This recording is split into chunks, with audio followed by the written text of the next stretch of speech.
Zimbabwe Electricity Supply Authority, ZESA, which is responsible for generating, transmitting, and distributing electricity in Zimbabwe, has been failing to meet its demand due to a plethora of reasons: old equipment, lack of investment, mismanagement, insufficient local power generation, power import constraints, COVID-19, sanctions, the wind, the rain, the devil. Zimbabwe has an installed capacity of about 2,100 megawatts. However, it's currently producing around 1,000 megawatts against a peak demand of 1,500 megawatts. The growing population and industries over time have also contributed to severe load shedding, with homes and companies going for at least 10 to 16 hours without power. According to ZESA, we will need 5,100 megawatts by 2030. Zimbabwe has been relying on old power stations which have been working non-stop for years. It has one hydro power plant in Karipa.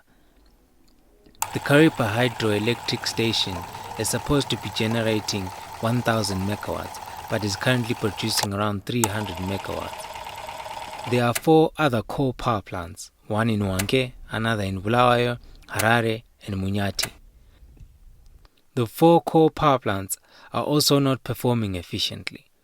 Hwange Power Station was commissioned between 1983 and 1986 with an installed capacity of 920 megawatts. Its current output is at 391 megawatts. The Bulawayo power plant is currently off, while Munyati and Harare produce around 12 megawatts to 11 megawatts respectively.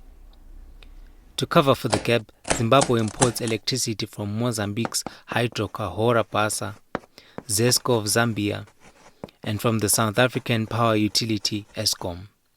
This has choked production for heavy consumers of electricity such as gold and platinum miners and manufacturers. Small businesses and the informal sector that depend on power have seen a rise in the cost of production and a loss in income. These power cuts have been going on for the past 2 decades. There were a couple of projects that were initiated to increase power. However, most of them failed to take off due to bureaucracy, lack of experience from the contractors, lack of funding because of the country's high political risk profile.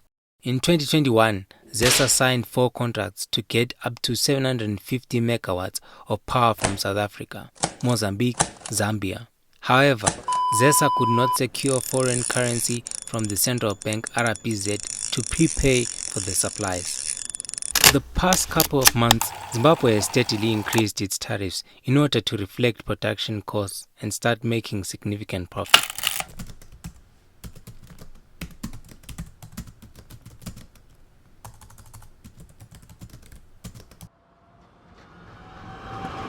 In 2019, it would cost ZESA 11 cents to produce a kilowatt hour of power, and we would pay 9 cents. Most regional countries were selling at 14 cents. This has contributed to ZESA failing to make new significant investment in power production and distribution.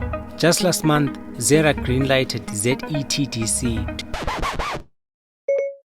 ZERA stands for Zimbabwe Energy Regulatory Authority, ZETDC. Zimbabwe Electricity Transmission and Distribution Company is a subsidiary of ZESA.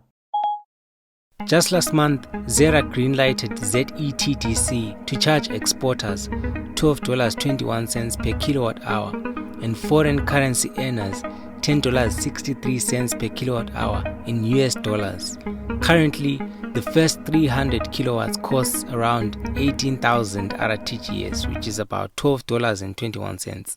Electricity access in the country remains at 44%. Access to electricity in the rural areas is as low as 21%. More than 350,000 households are yet to be connected to ZESA power grid. Failure to supply the current demand coupled with the frequent load shedding have forced several houses and new urban communities to use solar as an alternative or in addition to ZESA's power. For institutions such as hospitals, having a more reliable power source such as solar could mean saving a couple of more lives. Hospitals where solar was installed reported an increase of up to 50% in the number of women who safely gave birth.